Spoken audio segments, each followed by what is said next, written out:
అందరికీ దండాలు. నేను మీ రాజక్క. టీ10 షీ లీడ్స్ ప్రోగ్రామ్ కి స్వాగతం. మరి ఇవాళ మన టీ10 షీ లీడ్స్ ప్రోగ్రామ్ లో ఎవరొచ్చిండ్రు అంటే ప్రొఫెసర్ సూరపల్లి సుజాత గారు వచ్చిండ్రు. మేడం నమస్తే. నమస్తే. అయితే మీ గురించి మాట్లాడే ముందర ఒక చిన్న ఏవి చూద్దాం. ఆమె ఉద్యమాల చదువులమ్మ. ఒక పక్క విద్యాబుద్ధులు నేర్పుతుంది, మరో పక్క సమస్యలపై ప్రజాగొంతుకవుతుంది. అజ్ఞానంపై నిత్య యుద్ధం ఆమె జీవితం. అసమానతలను ప్రశ్నిస్తుంది, సమానత్వం కోసం పనిచేస్తుంది. బాలికల విద్య కోసం అలుపెరుగని ఉద్యమం చేస్తున్నది. వారమంతా యూనివర్సిటీ తరగతి గదుల్లో బోధన, వారాంతం బస్తీల్లో చైతన్య సాధన. ఆమె నడుపుతున్న సేవ్ సంస్థ బాలికల బతుకుల్ని సేవ్ చేస్తోంది. ఆమె మరెవరో కాదు, ప్రొఫెసర్ సూర్యపల్లి సుజాత గారు. టీ10 షీ లీడ్స్ ది వరల్డ్ కార్యక్రమానికి స్వాగతం, సుస్వాగతం. చూసిండ్రు కదా ఏవి. ఇప్పుడు మేడం తో మాట్లాడదాము.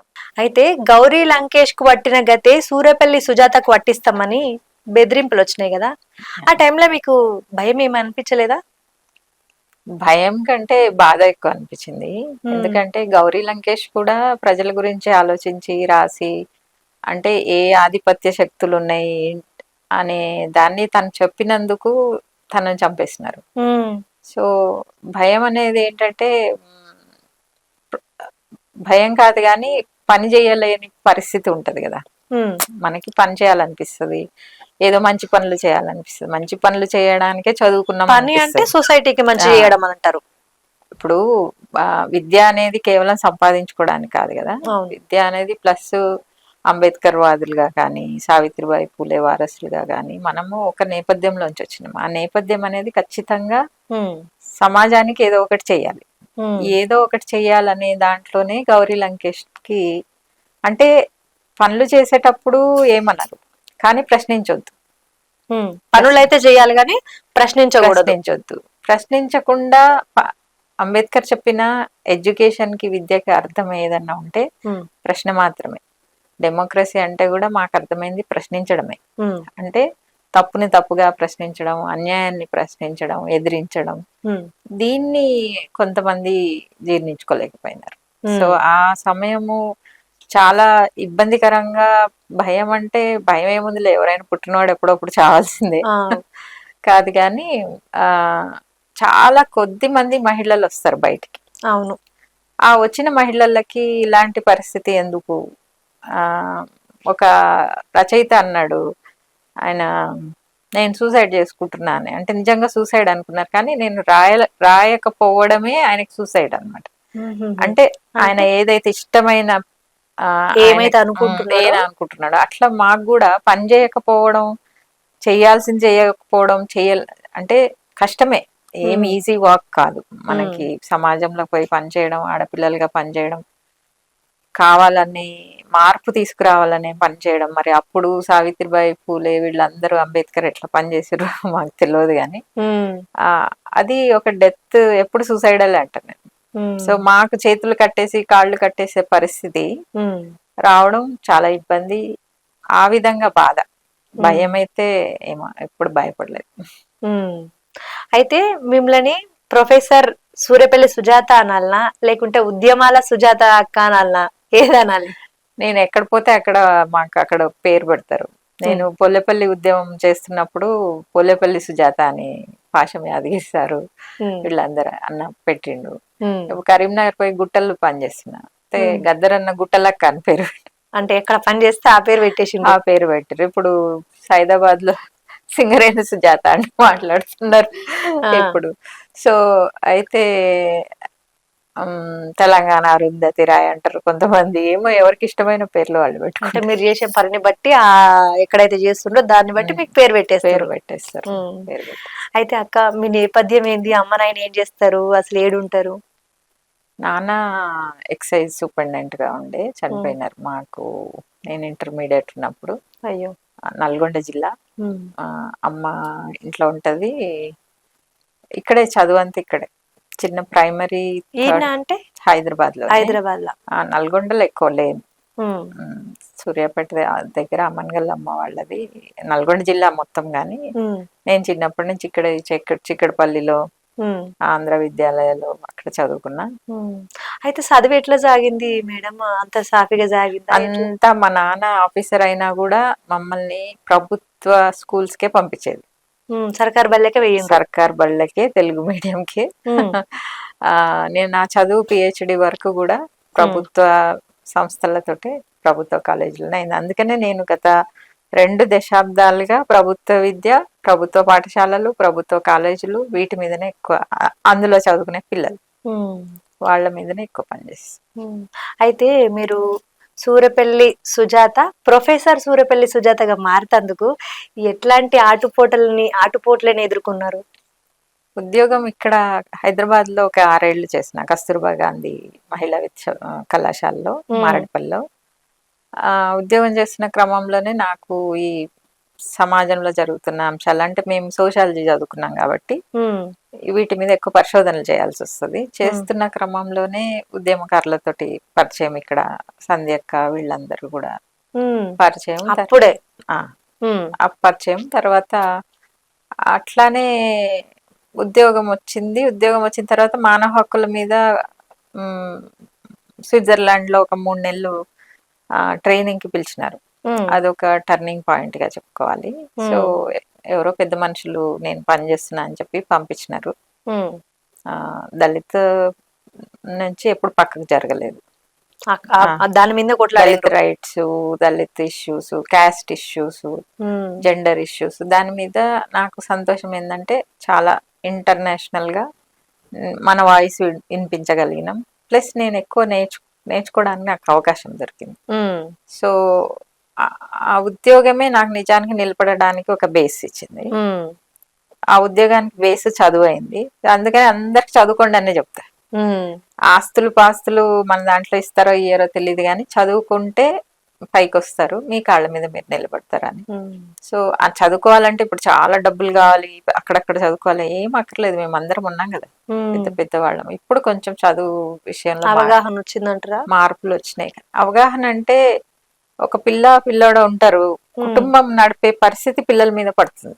ఉమ్, తల్లిదండ్రులకు వాళ్ళ జీవితాల మీద అవగాహన లేకపోవడం, పేదరికం, వివక్ష, క్యాస్ట్, ఇలా రకరకాలుగా. ఉమ్. కాబట్టి చదువు, ఉద్యోగం, నా ఉద్యమాలు అన్ని అట్లా సైమల్టేనియస్ గా జరుగుకుంటా నడుచుకుంటా ఒకదాని వెంట ఒకటి వస్తూనే ఉన్నాయి.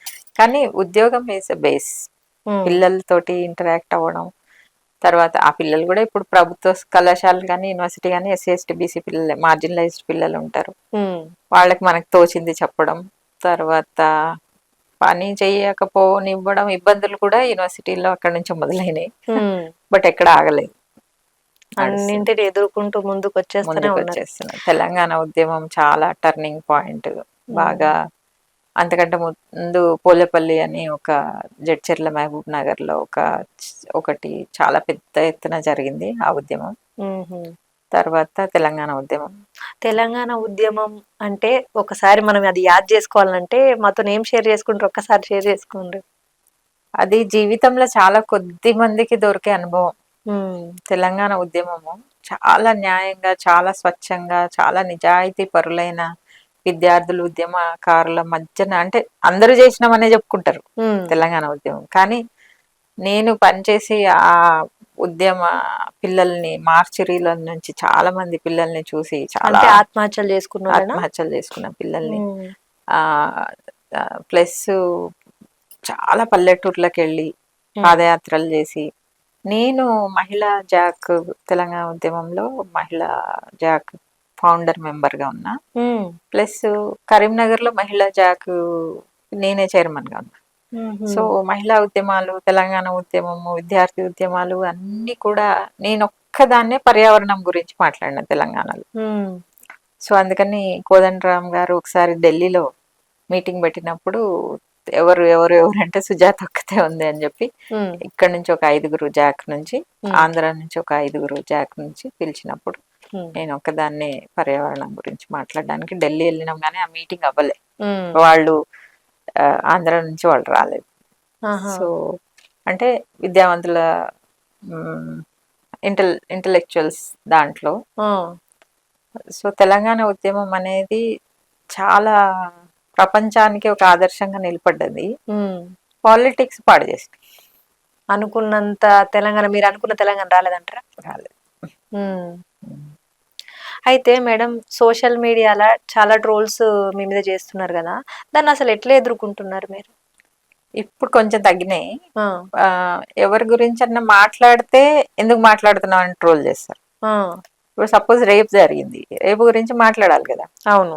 మాట్లాడకపోతే మీ మహిళా ఉద్యమకారులందరూ ఏం చేస్తున్నారని అట్లా ట్రోల్ చేస్తారు. ఆ, మాట్లాడినా ఇబ్బందిగా ఉంది, మాట్లాడకున్నా ఇబ్బందిగా ఉంది. కానీ ఆ, ఎప్పుడు మిత్రులు అంటుంటారు అనమాట, ఉమ్, ఈ ట్రోల్స్ చేయబట్టే నువ్వు చాలా పెద్ద ఇంటర్నేషనల్ ఫేమస్ అయినావు. చాలా మంది ఆ, తెలంగాణ అప్పుడు తర్వాత కూడా చాలా ప్రపంచ వ్యాప్తంగా సాలిడారిటీ వచ్చింది నాకు. ఉమ్, అంటే ఈ గౌరీ లంకేష్ లాగా చంపేస్తాం అట్లా ఇట్లా అన్నప్పుడు, ఉమ్, తర్వాత అనేక సందర్భాల్లో ఉమ్, ట్రోల్స్ వచ్చినప్పుడు, ప్లస్ నీ సామాజిక నేపథ్యం మీద ట్రోల్ ఉంటుంది, నువ్వు మహిళగా ట్రోల్ ఉంటుంది, ఓ, ప్లస్ ఇంకో విచిత్రమైన నువ్వు ఉద్యోగం చేస్తూ ఎట్లా ప్రశ్నిస్తున్నావు అంటారు. ఉమ్, ఉద్యోగం అనేది నాకు జీతం ఇస్తుంది, జీవితం కాదు కదా. అంతే. సో నా జీవితంలో నాకు ప్రయారిటీస్ ఉంటాయి. ఉమ్, సో ప్రభుత్వాన్ని ప్రశ్నించడం కాదు, అన్యాయాన్ని ప్రశ్నిస్తాం ఎప్పుడైనా సరే. ఆ, అక్కడ ప్రభుత్వం ఉండని, ఎవరన్నా ఉండని ఎవ్వరన్నా ఉండని, న్యాయానికి న్యాయం పోరాడాలి. కోసమే. అది వాళ్ళు సోషల్ మీడియా ట్రోల్స్ అనేది కొంతమందికి చాలా ఆనందం. ఆడవాళ్ళ మీద అసలు ఫస్ట్ ట్రోల్ అయింది ఒక విజయవాడ నుంచి ఒక ఆమెని చాలా మంది చాలా దారుణంగా తిడుతున్నారు, అసలు అసభ్యంగా. వాళ్ళ పిల్లలు, ఆమె పిల్లల ఫోటోలు పెట్టి. ఉమ్. సో వాళ్ళ ఆమెని పిల్లల ఫోటోలు పెట్టి తిడుతుండ్రా? ఆ పిల్లలు, ఆమెని, అందరిని, ఆ, ఆమెని రక్షించడానికని నేను, ఎవరో ఒక అమెరికాలో ఉంటాడు ఒక ఆయన, ఆ, నేను అందులోకి ఎంటర్ కావాల్సి వచ్చింది. ఆ, సో అట్లా ఆయనని ఉద్యోగాల నుంచి తీసేసేదాకా పోరాటం నడిపింది. నడిచినప్పుడు ఇక ఇట్లా విడిపోతారు ఎప్పుడైనా సోషల్ మీడియాలో.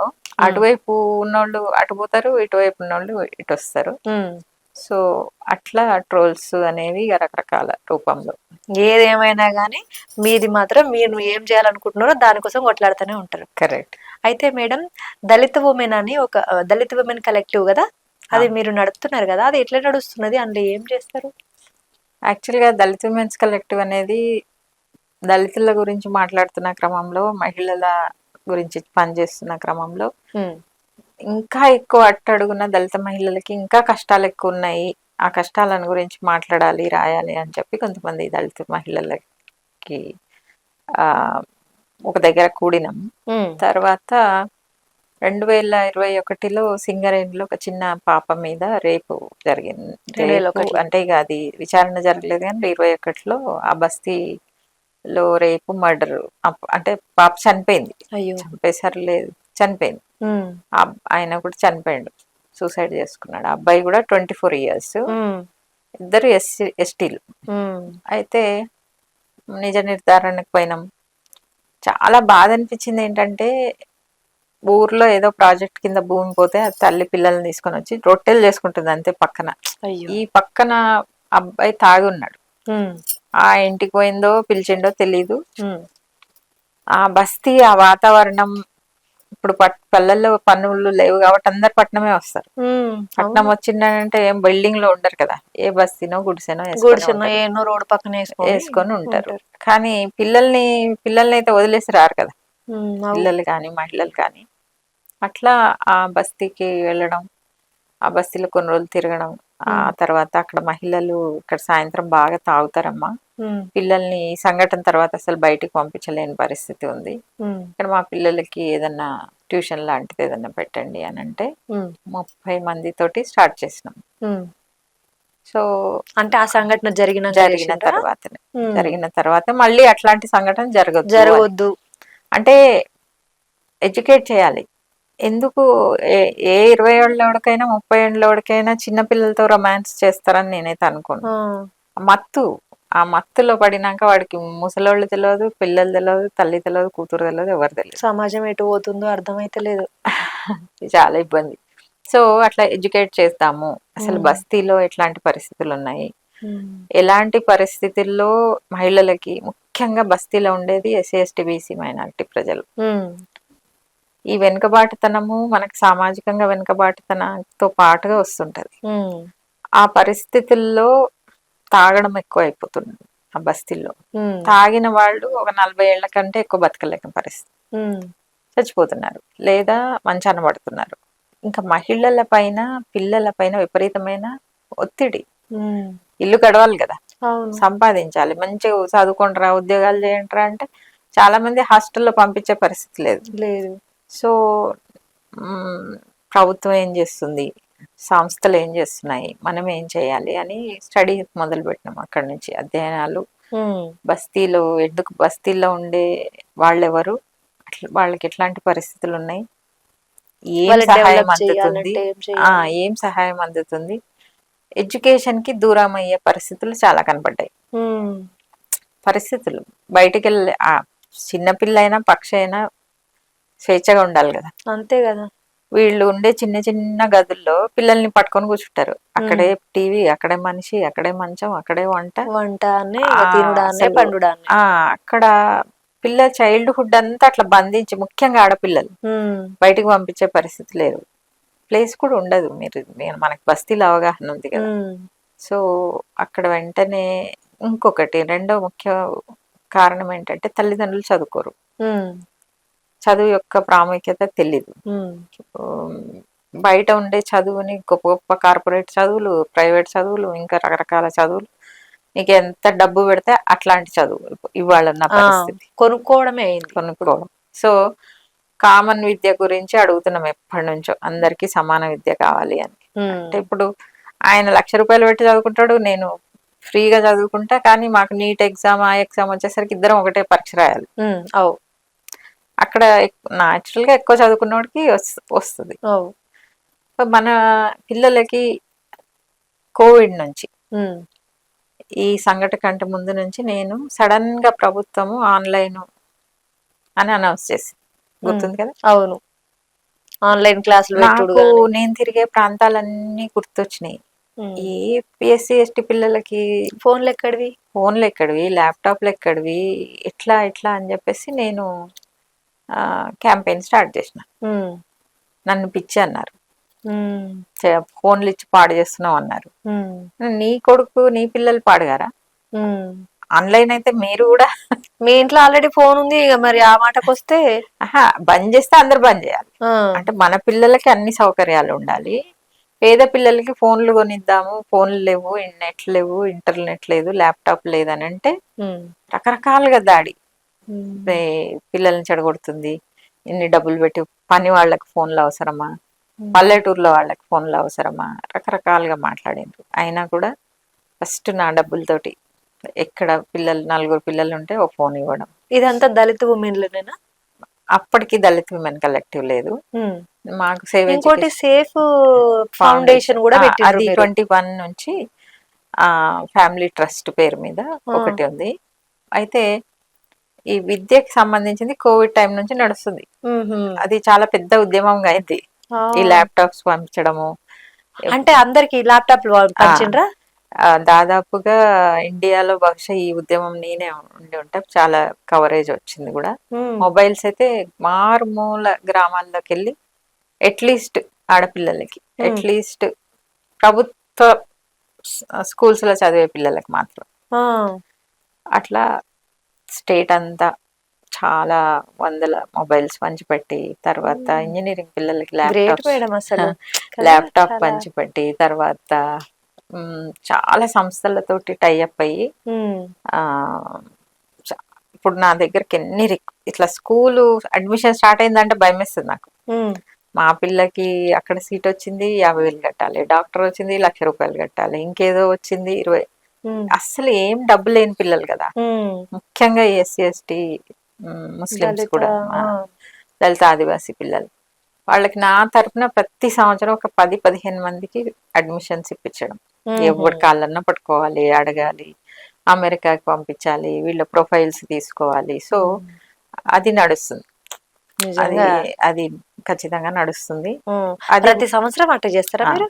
Every year. ఓయమ్మా, సో మంచిది. ఇప్పుడు ఏంటంటే ఈ దళిత్ విమెన్స్ కలెక్టివ్ని బస్తీలో పనిచేసేటప్పుడు ఉమ్. తల్లిదండ్రులకు చదువు లేకపోవడం వల్ల పిల్లల్ని చదివించుకోలేరు. ఇప్పుడు ఉమ్. మామూలుగా మన చదువులు ఇప్పుడు ఎట్లున్నాయి, ట్యూషన్లు చెప్పాలి. అవు. ట్యూషన్ స్కూల్ చెప్పకపోతే రావాలి, మళ్ళీ ఇంటికాడ ట్యూషన్లు పెట్టియాలి. ట్యూషన్ లేకపోతే వాడికి 2వ తరగతి 3వ తరగతి తర్వాత ఏం అర్థం కాదు. ఉమ్. ఏం అర్థం కాకపోతే అక్కడ పోయి కూర్చుంటాడు, వాడికి బోర్ కొడుతుంది, టీచర్ కొడతా ఉంటది, ఉమ్. స్కూల్ బంద్.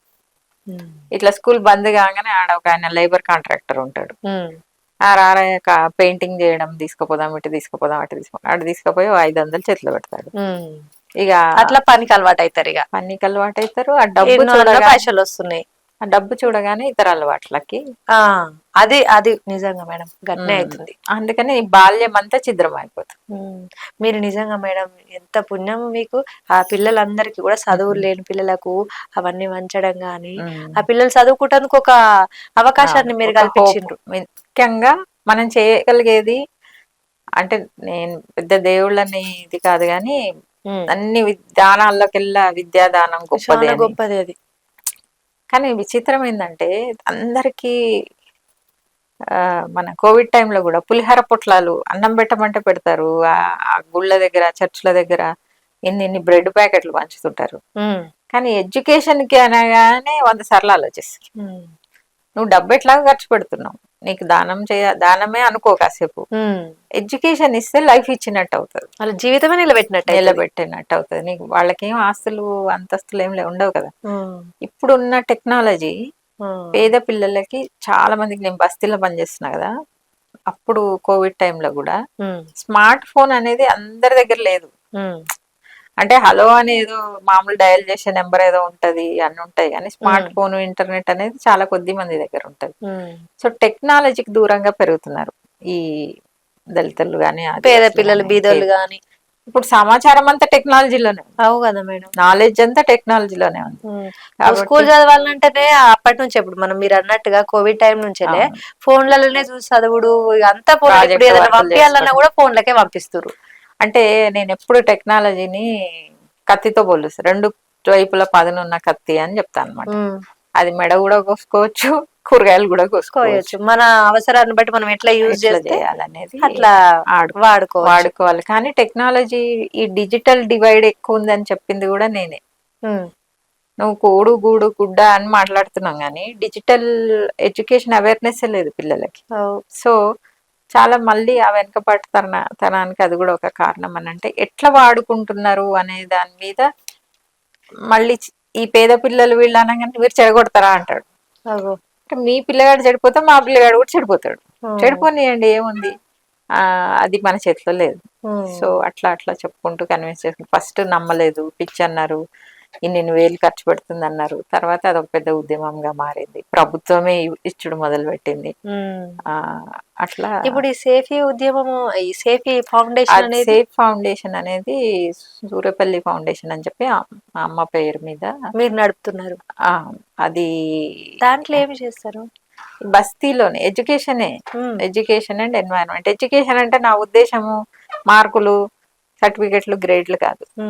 ఒక మనం కలలుగానే సమాజంకి, ఒక స్వేచ్ఛ సమానత్వం ఉండే సమాజానికి ఒక మంచి వ్యక్తిని తయారు చేసి ఇవ్వడం. అన్ని విలువలతో కూడిన విద్యని, మనిషిని విలువలు, మానవ విలువలు, జెండర్ అవగాహన, తర్వాత మన మహనీయుల జయంతులను జరపడం, తర్వాత సెక్యులర్ భావాలను పిల్లల్లో నింపడం, ఈ కులాల కుంపట్లు, మతాల కొట్లాటలు, ఇట్లా ఇవన్నీ లేకుండా ఒక మంచి వాతావరణం, సమానత్వం ఉన్నటువంటి అలాంటి ఎడ్యుకేషన్.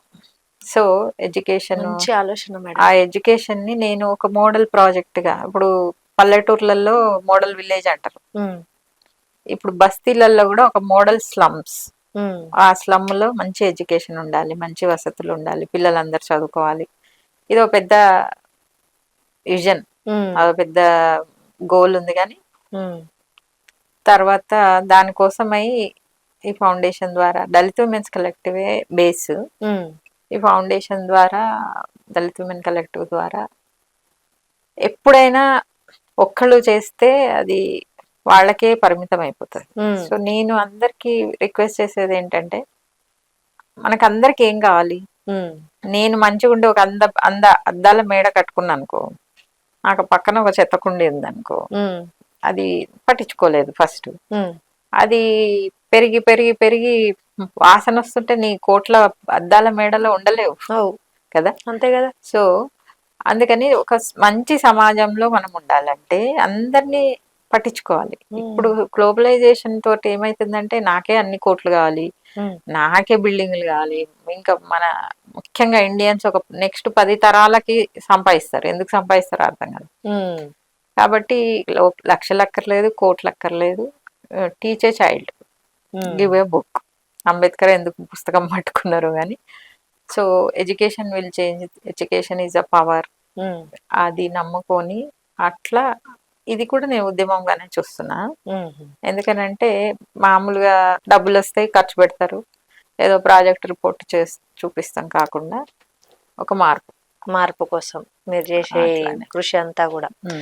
అయితే మేడం నాకు ఒకటి గుర్తుకొచ్చింది. మనుస్మృతి అని అప్పుడు దాన్ని కాల్ చేసిండ్రు అని చెప్పి పెద్ద రచ్చ నడిచింది కదా, అది ఎట్లా జరిగింది, ఏంటి అసలు, దాని ఏం జరిగింది అసలు అప్పుడు? మామూలుగా అంబేద్కర్ 25th డిసెంబర్ రోజు మనం శృతి దహనం అని ఆయన చేసిండు. ఉమ్, అంబేద్కర్ ఫాలోవర్స్ పిల్లలందరూ ఆ రోజు చేస్తారు, ఉమ్, అక్కడక్కడ చేస్తారు, చాలా సంస్థలు చేస్తాయి. ఉమ్, మా విశ్వవిద్యాలయంలో మామూలుగా 25th డిసెంబర్ ఏంటి, క్రిస్మస్ ఉమ్, సెలవు, నేను లేను. ఉమ్. పిల్లలు ఏదో మనుస్మృతి దహనం చేసుకుంటున్నారు. కానీ దీని వెనకాల మీరున్నారనే వచ్చినాయి ఆరోపణలు. మనుస్మృతి దహనం చేసినందుకు కాదు, ఉమ్, భారత మాతని దహనం చేసింది సుజాత పిల్లలతోటి అని. ఉమ్, మరి నేనేమో ఆ భారత మాత ఎట్లుంటది, ఉమ్, నాలుక లావుగా భారత మాతకి మనకు ఇమేజ్ ఉందా? ఉమ్, అయితే వాళ్ళకి పాపం ఏం చేయాలో తెలియక భారత్ మాతని చేసింది, భారత్ మాతని అవమానించిందని కొత్తగా యాక్చువల్ గా వీళ్ళు కొట్లాడుకున్నారు. ఎవరు? ఈ ఆర్ఎస్ఎస్ వాళ్ళు, స్కూల్ యూనివర్సిటీ విద్యార్థులు, ఆ, ఆ దహనం చేసిన వాళ్ళు వాళ్ళు కోవిడ్లు కొట్లాడుకున్నారు. ఆ, సడన్ గా నన్ను లాగింది అనమాట అందులోకి. ఆ, ఓ అది చాలా రోజులు రచ్చ రచ్చ, భరత్ ఛానల్లో వీళ్ళు వాళ్ళు.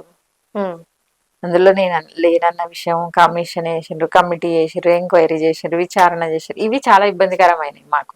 అరే మనం ఏం చేసినామని, మనం పెద్ద మర్డర్లు చేసిన వాళ్ళు తిరుగుతుంటారు, దొంగలు తిరుగుతుంటారు, దోపిడిదారులు తిరుగుతుంటారు. ఉమ్, మనం ఏమనుకున్నా కూడా మనల్ని లాగుతారు అందులోకి.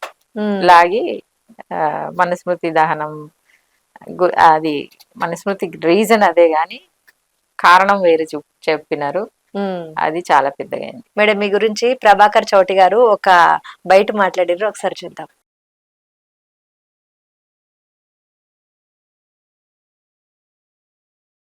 అయితే కరోనా టైంలో మీరు మీ టీం అందరికి కలిసి అన్ని పంచడం కానీ అవన్నీ చాలా యాక్టివ్ గా పనిచేసిండ్రు. ఆ అనుభవాలు మాత్రం ఒకసారి షేర్ చేసుకుంటారా? కోవిడ్ టైంలో నేను మాత్రం మైగ్రెంట్ లేబర్స్ అంటే బయట రాష్ట్రాల నుంచి మన రాష్ట్రంలోకి వచ్చి ఈ ఇటుక బట్టీలలో ఉండేవాళ్ళు, తర్వాత పాలిషింగ్, కన్స్ట్రక్షన్, వీళ్ళని బయటికి పంపించడం పని చేసినాం. వాళ్ళకి రేషన్స్ ఇవ్వడము. తర్వాత చాలా మంది ఇక్కడ మనకి కొంపల్లిలో క్యాంప్ పెట్టి పోయే వాళ్ళందరికీ.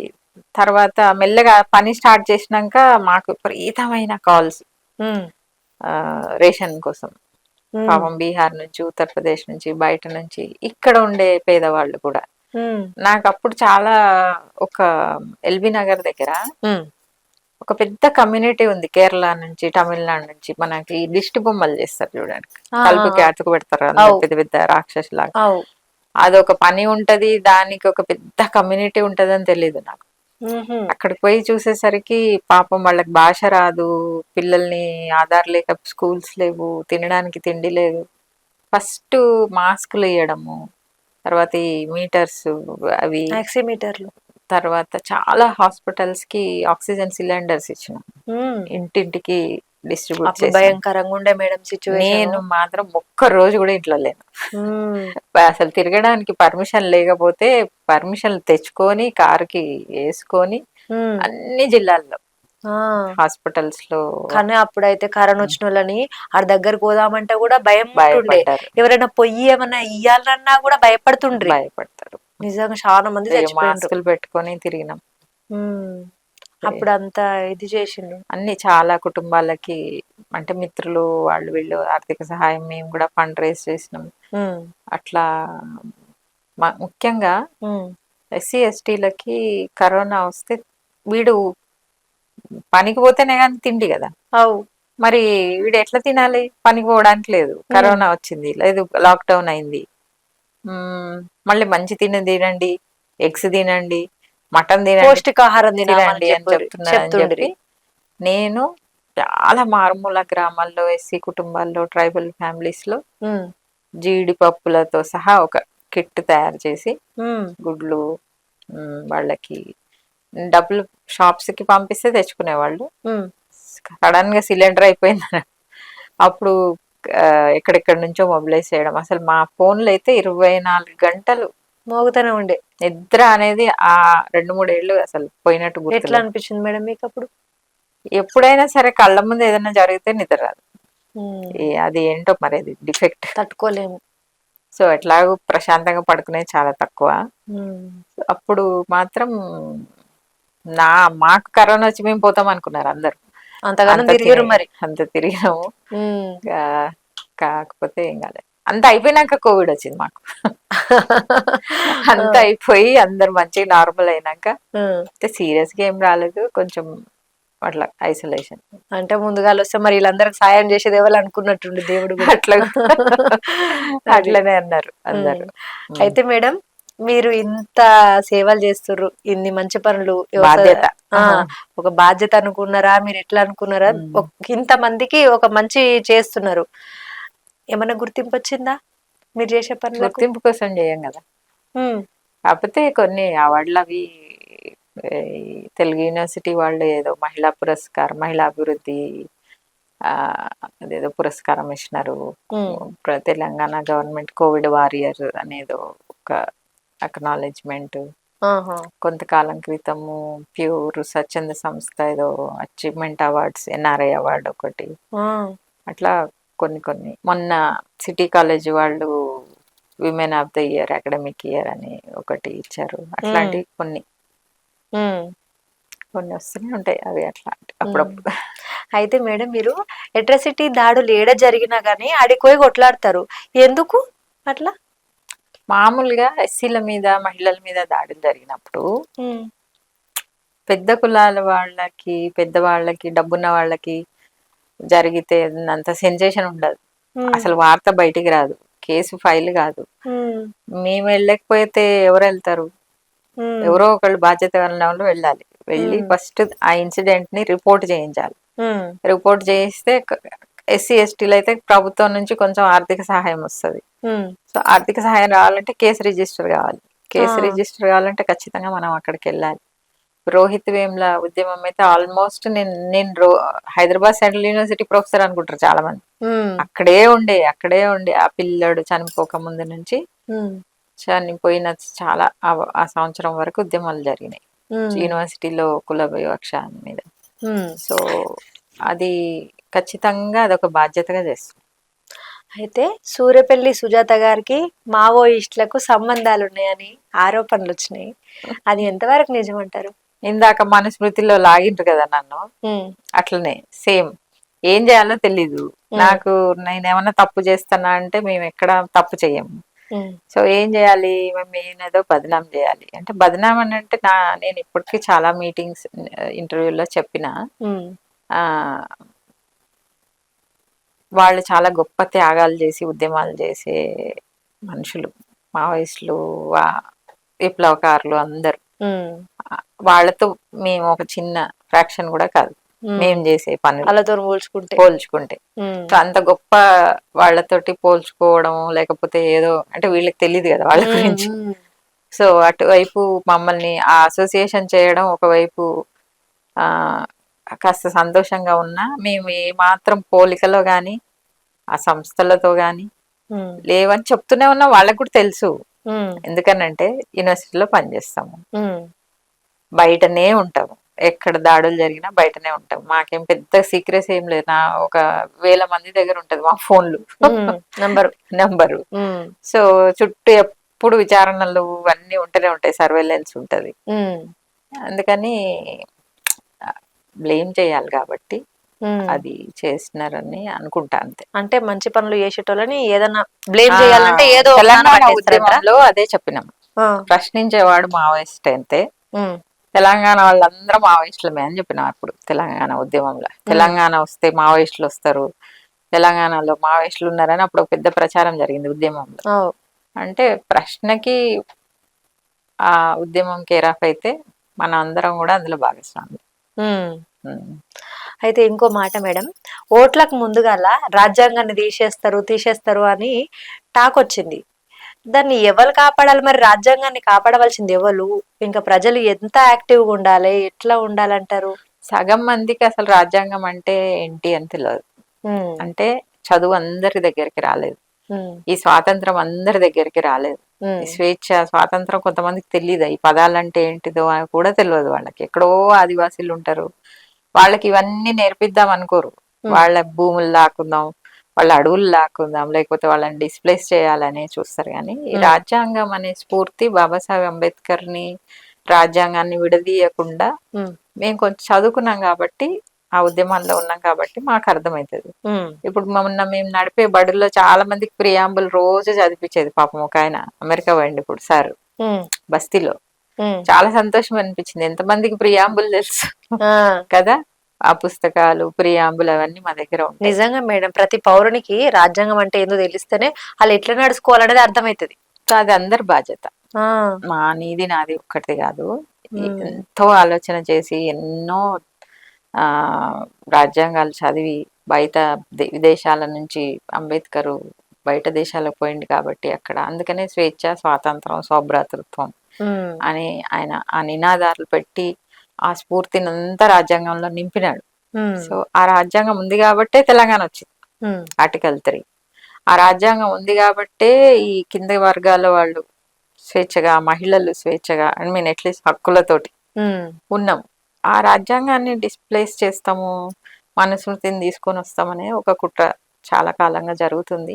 ఉమ్, ప్రజాస్వామిక వాళ్ళందరూ ఈ దేశంలో స్వేచ్ఛగా బతకాలనుకునే అందరు, ప్రతి పౌరుడు, ఇది రాజ్యాంగం అనగానే ఎస్సీలకు సంబంధించింది లేకపోతే ఏదో ఒకళ్ళిద్దరికి సంబంధించింది కాదు. ఈ దేశం యొక్క భిన్న కులాలు, మతాలు, పేదలు, ఉన్నవాళ్ళు, ముస్లింలు, మైనారిటీలు అందరికి కలిపి అందరినీ అందులో కాపాడుకునేంత పెద్ద రాజ్యాంగం మనది ఉంది.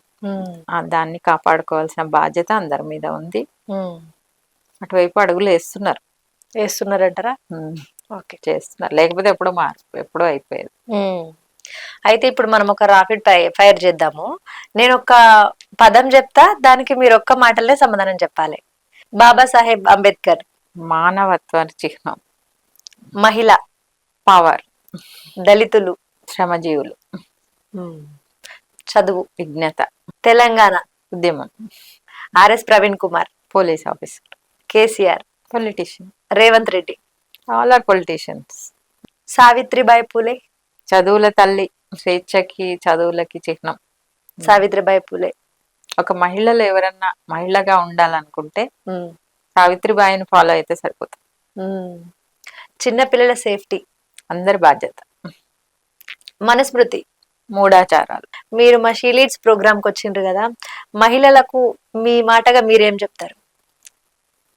మహిళలు అంటే సిగ్గుపడుతూ ఉండాలి, లేకపోతే అణిచివేతకు చిహ్నాలు, రేపుకు చిహ్నాలుగా, అట్లా అంటే అన్యాయాలకి కేరాఫ్గా ఇప్పుడున్న సామాజిక పరిస్థితులు మనకి చాలా ఆందోళన కలిగించేటట్టున్నాయి. కానీ మహిళలంటే పూలందేవిలాగా ఉండాలని చెప్తాను నేను. ఆమె మీద కూడా అత్యాచారాలు జరిగినాయి, కానీ అది దాన్ని అక్కడ ఆగిపోవద్దు. సో మహిళలకు నేను చెప్పేది ధైర్యం. మహిళలంటే ఎంతసేపు ఏదో సినిమాల్లో చూపించినట్టు భర్తల సంరక్షణలో మనుస్మృతిలో ఉంటది. స్త్రీ ఎప్పుడు తండ్రి సంరక్షణలో, భర్త సంరక్షణలో, కొడుకు సంరక్షణలో, ఎవరి సంరక్షణలో అక్కర్లేదు. స్త్రీయే ఒక ఇండిపెండెంట్, ఒక శక్తి, ఒక పవర్, ఆ పవర్ హౌస్ తను. అందుకనే ఎడ్యుకేటెడ్ విమెన్ సమాజం మొత్తం ఎడ్యుకేట్ అవుతుంది అంటారు కదా. సో నిరంతరం తన శక్తిని తను గుర్తిస్తూ ముందుకు పోవాలంతే. ఎన్నో ఇబ్బందులు వస్తాయి. స్త్రీ అంటేనే అందులో కింది కులాల స్త్రీ అంటే, మైనారిటీ స్త్రీ అంటే, లేకపోతే ఆదివాసీ స్త్రీ అంటే చాలా రకాలుగా వివక్షలు, ఆమ్, ఇబ్బందులు, తర్వాత అణిచివేతలు అన్నీ ఉంటాయి. కానీ వాటిని దాటుకుంటూ రావాలని సావిత్రిబాయి ఫూలే గాని, అంబేద్కర్ గాని ఎవరు చెప్పినా, వివక్షలు ఉంటాయి, ఇబ్బందులు ఉంటాయి, కష్టాలు ఉంటాయి. అందుకే కదా ఉద్యమాలు అన్నీ. సో స్త్రీ ఎప్పుడు కూడా నేను అందరికంటే తక్కువ, ఆత్మన్యూనతతోటి బాధపడకుండా, అందరికంటే నేను ఎక్కువ అనుకొని, ఎప్పుడైతే తన పవర్ ని, నిజానికి ఎక్స్టర్నల్ మనం అందరం బయట నుంచి సహాయం అందిస్తున్నా కూడా ఇంటర్నల్ పవర్ ని ఎప్పుడైతే తను తెలుసుకోగలుగుతుందో అప్పుడు నథింగ్ స్టాప్స్. ఇబ్బందులు ఉంటాయి కానీ ఆ ఇబ్బందులను ఎదుర్కొంటూ ముందుకు పోవాలి. సో సమాజాలు కానీ, సంస్థలు కానీ స్త్రీని సెంటర్గా పెట్టి కార్యక్రమాలు చేస్తేనే, సపోజ్ ఒక గవర్నమెంట్ పథకం ఉంది, మహిళల్ని దృష్టిలో పెట్టుకొని, మహిళల్ని సెంటర్గా పెట్టుకొని ప్రోగ్రామ్ చేయాలి. ఇప్పుడు మీరు ఏ రాజకీయ పార్టీ అన్నా చూడండి, మీటింగ్ 100 మంది ఉంటారు స్టేజ్ మీద, 20 మంది ఉంటారు, ఒక్క మహిళ ఉండదు. ఎవరి కోసం ఈ రాజకీయాలు కదా? అది మీకు చాలా సార్లు కనబడుతుంది. అది నేను మంది మొగోళ్ళే ఉంటారులే, అందరు వాళ్ళే ఉంటారు, మంది కూడా. ఆ ప్రశ్న వేసినందుకు నాకు చాలా ట్రోల్స్ అయినాయి. వేదికల మీద మహిళలు ఎక్కడ, మహిళలు ఎక్కడ. మేమైతే ఈ మధ్య మహిళలు లేకపోతే మీటింగ్స్ రామని స్ట్రైట్ గా చెప్పేస్తున్నాం. సో అది ఒక ఉద్యమం కూడా పెట్టుకున్నాం. ఆమె మహిళా సర్పంచ్ ఉంటుంది, ఆయన వచ్చి కూర్చుంటాడు అక్కడ ఇప్పటికి కూడా. భర్తనో కొడుకో వాళ్ళ ఎవరో ఒకళ్ళు వచ్చి కూర్చుంటారు. కార్పొరేటర్లు కూడా అట్లా అదే పరిస్థితి. భార్య కార్పొరేటర్ ఉంటుంది, భర్తతో మాట్లాడాలి మేము. హైదరాబాద్ లాంటి ప్రాంతాల్లో కూడా అట్లా మహిళల్ని టోకెన్ గా కాకుండా, మహిళల పేరు మీద పెట్టి భర్త చేతిలోనో ఇంకెవరికో అధికారం వేసే ప్రయత్నం, అది కాకుండా ఇబ్బంది ఎక్కడ వస్తుందంటే, మళ్ళీ ఈ మహిళలే అదే పితృస్వామ్య భావజాలంతో ఉంటారు. ఇంకొక మహిళని దాడి చేయడంలో, ఇంకొక మహిళని అవమానపరచంలో. మన అమృత ప్రణయ్ ఇష్యూ అయింది కదా మిర్యాలగూడెంలో. ఆమె ఆడినందుకు పెళ్లి చేసుకోవాలి అని అమ్మాయిని చాలా దారుణంగా దాడి చేసినారు. చాలా మంది మహిళలు దాడి చేసినారు. ఒక మహిళ పోలీస్ ఆఫీసర్ అయితే, ఆడపిల్లలకి ఎవరు హక్కు ఇచ్చారండి ప్రేమించే హక్కు? తల్లిదండ్రులు వద్దనే తల్లిదండ్రులు ఎంత అపురూపంగా పెంచుకుంటారు కదా అని తను చాలా విచిత్రంగా మాట్లాడింది. ఆడపిల్లలకి హక్కు లేదు, తన జీవిత భాగస్వామిని చూసుకోవాలి అని. సో మరి అప్పుడు నేనేమన్నా అంటే, పిల్లల్ని కుక్కల్ని పెంచుకోండి, ఆడపిల్లల్ని ఎందుకు పెద్దగా అయినాక తను ఎవరితో బతకాలి, ఎవరితో ఉండాలి, ఏ చదువు చదువుకోవాలి, ఎక్కడ పోవాలనేది తను కదా నిర్ణయించుకోవాలి. అబ్బాయిలని అయితే అట్లా కంట్రోల్ చేయం కదా, కొంతమంది చేస్తారేమో. కాబట్టి మహిళలు అనగానే ఈ అణచివేసే ప్రయత్నంలో ఇలాంటి మహిళలు అనగానే మనం తక్కువ అనుకోవద్దు, ఎప్పుడు అనుకోవద్దు, ఏ మహిళ కూడా అనుకోవద్దు. ప్లస్ ఇంకొక మహిళ వాళ్ళ సామాజిక ఆర్థిక నేపథ్యం తక్కువ ఉండి, సింగిల్ మహిళకి ఇంకా విపరీతమైన వేధింపులు. సొసైటీలో భర్త చనిపోతే ఇంకో రకమైన వేధింపులు ఉంటాయి, వివక్ష ఉంటది. పెళ్లి చేసుకోకపోతే ఇంకొక బాధ, పెళ్లి చేసుకోకుండా ఎవరితోటన్నా ఉంటే అది ఇంకొక బాధ. సో ఇట్లా కాకుండా మహిళలు ఇంకొక మహిళ పట్ల సానుభూతిగా ఉండి తనకి సహాయకంగా ఉంటే చాలా మార్పు వస్తుంది చాలా తొందరలో. అంటే మహిళలు కొట్లాడుకుంటారు, స్త్రీలు రెండు జుట్లు, ఈ చెత్త కాదు నేను అనేది. మహిళలు తనను తాను నిలబడుతూ ఇంకొక మహిళకు చేయూతనివ్వగలిగితే ఖచ్చితంగా మార్పు, చాలా తొందరగా మార్పు వస్తుంది. నిజంగా మేడం, ఇప్పుడు ఇద్దరు మగపిల్ల ఆడపిల్ల ఇంట్లో ఉంటే, ఆడపిల్లకి నువ్వు ఇప్పుడు వెళ్ళకూడదు, సాయంత్రం అయింది నువ్వు బయటికి వెళ్ళొద్దు, నువ్వు ఇది చేయకూడదు, నువ్వు ఇట్లా ఉండకూడదు అని చెప్తారు. కానీ అదే మగపిల్లాడికి నువ్వు ఇట్లుండొద్దు నాన్న, నువ్వు ఆడపిల్లలను చూసినప్పుడు నీ చెల్లి అనుకోవాలి, అట్లాంటి మాటలు చెప్పి ఉంటే ఇంకా సొసైటీ. చెల్లి అనుకోకుండా ఆడపిల్ల అనుకుంటే చాలు, అంటే స్నేహంగా ఉంటే చాలు. మీ ఇంట్లో తల్లి లేదా చెల్లి లేదా అని మాట్లాడుతుంటాం మనం. తల్లి చెల్లెల్ని మాత్రమే ప్రేమగా చూసుకోవద్దు, అందరినీ నువ్వు గౌరవంగా చూడడం నేర్చుకోవాలి. అందరినీ నువ్వు స్నేహంగా ఉండంటే స్నేహంగానే ఉండడం నేర్చుకోవాలి. కానీ పరిస్థితి ఎట్లయిందంటే, ఆడపిల్లల్ని మాయ మాటలు చెప్పాలి, మోసం చేయాలి, పెళ్ళి అని చెప్పాలి, ప్రేమ అని చెప్పాలి, ఇంకేదో చెప్పాలి. మా అమాయక పిల్లలు ఒకటి ఉంటారు, ఎవడు ఏం మాట్లాడైనా నమ్మి ఆడితో పట్టుకుపోతా ఉంటారు. అది చాలా, అంటే పెళ్లి చేసుకుంటారు కదా అని మా దగ్గరికి పూర్తిగా నమ్మేస్తారు. నమ్మేస్తారు. మా దగ్గరికి ఎన్ని కేసులు వస్తాయంటే మాకే ఆశ్చర్యం వేస్తారు. ఇదివరకు మేము పాపం చదువులేని అమ్మాయిలకే ఇట్లా అవుతుంది, లేకపోతే చాలా అమాయకత్వంగా ఉన్న వాళ్ళకి ఇట్లా అవుతుంది అనుకునేది. ఇప్పుడు నా దగ్గరికి డాక్టర్స్ వస్తున్నారు, ఇంజనీర్స్, ఫారెన్ కి వెళ్ళొచ్చిన వాళ్ళు, ఎంత మంది మగవాళ్ళ చేతిలో మోసపోయి ఆస్తులు ఇచ్చేసి ఆ తర్వాత డిప్రెషన్ లోకి పోయి ఇప్పుడు అదొక పెద్ద ఇంకొక ప్రాబ్లం గా తయారవుతుంది. కాబట్టి ఓకే ఫైన్, మ్యారేజ్ ఫెయిల్ అయిందా ఫైన్, లవ్ ఫెయిల్ అయిందా ఫైన్, మూవ్ ఆన్. అది జీవితం అంతే, ముందరికి నడవాలి. భర్తకి ఏదో అయింది, ఇబ్బంది అయింది, మూవ్ ఆన్. అంతేగాని పిల్లలు ఇప్పుడు జీవితం అంతా పిల్లల మీద పెడతారు ఆడవాళ్ళు. ఆ పిల్లలు అమెరికా పోవడం, బయటకు పోవడమో వెళ్ళిపోతారు. తీరా చూస్తే చేతిలో రూపాయి ఉండదు. ఎందుకంటే ఏ రోజు కూడా మహిళలు నాకు ఒక రూపాయి ఉండాలి, వెనకకుండా ఉండాలి కష్టకాలంలో అని కాన్సెప్ట్ ఇండియాలో లేదు. ప్రతి పైసా కూడా పిల్లలకు పెట్టాలి, పిల్లల పెళ్లిళ్ళకి, పిల్లలకి ఇండ్ల కోసం అండ్ల కోసం కాకుండా అందరికి చెప్పేది ఏంటంటే మహిళలకి ముఖ్యంగా వాళ్ళ కొద్దిగా వాళ్ళ సంపాదన దాచుకోవాలి. వాళ్ళ ఆరోగ్య సమస్యలు వస్తా ఉంటాయి, ఏజ్ పెరుగుతా ఉంటే అందరికి వస్తుంటాయి. ఇప్పుడున్న పరిస్థితుల్లో కలుషితమైన వాతావరణం, మెదళ్ళు, మనుషులతోటి ఇంకా ఎక్కువ మెంటల్ ఇష్యూస్ బాగా నెగ్లెక్ట్ చేసిన ఒక అంశం ఈ మధ్య ఒక సెక్టర్ మెంటల్ హెల్త్. ఆ మెంటల్ హెల్త్ ఇష్యూస్ చాలా ఉన్నాయి, మనకు తెలియట్లేదు. మనం ఎప్పుడు మెంటల్ అనగానే అదొక పెద్ద భూతం, పిచ్చిపట్టినోళ్ళు. నా భాషలో ఇప్పుడు కాళ్ళ నొప్పి డాక్టర్ కి, కడుపు నొప్పి డాక్టర్ దగ్గర పోయినట్టు సైకియాట్రిస్ట్ ఎక్కడికి పోం మనం. పిచ్చి పట్టిన వాళ్ళే ఆడికి పోతారట అన్నట్టు ఆకున్నది మేడం. అదే అదే అందు గురించే దీనికి కూడా ఒక మెంటల్ హెల్త్ అనేది ఒక పెద్ద సబ్జెక్టు. దాన్ని కూడా మంచిగా చూసుకోవాలి అనేది ఎవ్వరికి ఎక్కువ అవగాహన లేదు. ఇప్పుడు మేము నెక్స్ట్ ప్రాజెక్ట్ అదే మహిళలకి అనేక ఒత్తిడుల మధ్య, పాపం ఒకటే జీవితం కదా, అంతే ఇటు ఆర్థిక ఇబ్బందులు, అటు భర్త, పిల్లలు, సమాజం, రకరకాల ఇబ్బందులు ఉంటాయి. అది తట్టుకోలేక వాళ్ళకి చాలా సమస్యలు ఉన్నాయి, సైకలాజికల్ గా ప్రాబ్లమ్స్ వస్తున్నాయి. అది ఇప్పుడు దాన్ని గుర్తించాలి. ఇప్పుడు దాని మీద మీరు చేయబోతున్నారా? అది అనుకుంటున్నాను. ఎందుకనంటే పేదరికం ఒట్టిగానే పేదరికం లాగా ఉండిపోదు, సమస్య ఒట్టిగానే సమస్యగా ఉండిపోదు. దాన్ని పరిష్కరించుకోలేక, ఆలోచించలేక, సపోజ్ నిన్న జరిగిన సంఘటన, 2.5 ఏళ్ల అమ్మాయి మీద అత్యాచారం, ఆ తల్లి మానసిక పరిస్థితి ఒకసారి ఆలోచించండి, తన కళ్ళ ముందే. ప్లస్ నాకు ఇంకా ఆలోచన ఏంటంటే అమ్మాయి పెరిగి తన జీవితం అంతా ఈ గాయము అది మైండ్ లో ఉండిపోతుంది మేడం. అది మర్చిపోతారా పిల్లలు? అంటే ఒక జీవితం, ఒక సంఘటన కాదు, అది ఒక జీవితం మొత్తం. మగ పిల్లల్ని చూసిన ప్రతిసారి ఆ మైండ్ లో ఏదో అసలు బయటికి వెళ్ళాలన్నా భయపడతారు. ఇంకా పిల్లలు కొన్ని సినిమాలు కూడా వచ్చినాయి మనకి దాని మీద.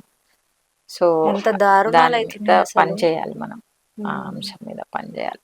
నిజంగా సంతోషం మేడం. మీలాంటి వాళ్ళు చాలా మంది సొసైటీలో ముందరికి రావాలి. మీ విలువైన సమయాన్ని మాకు కేటాయించి మా ప్రేక్షకులకు ఇన్ని ముచ్చట్లు చెప్పినందుకు నిజంగా మీకు ధన్యవాదాలు madam. Thank you very much.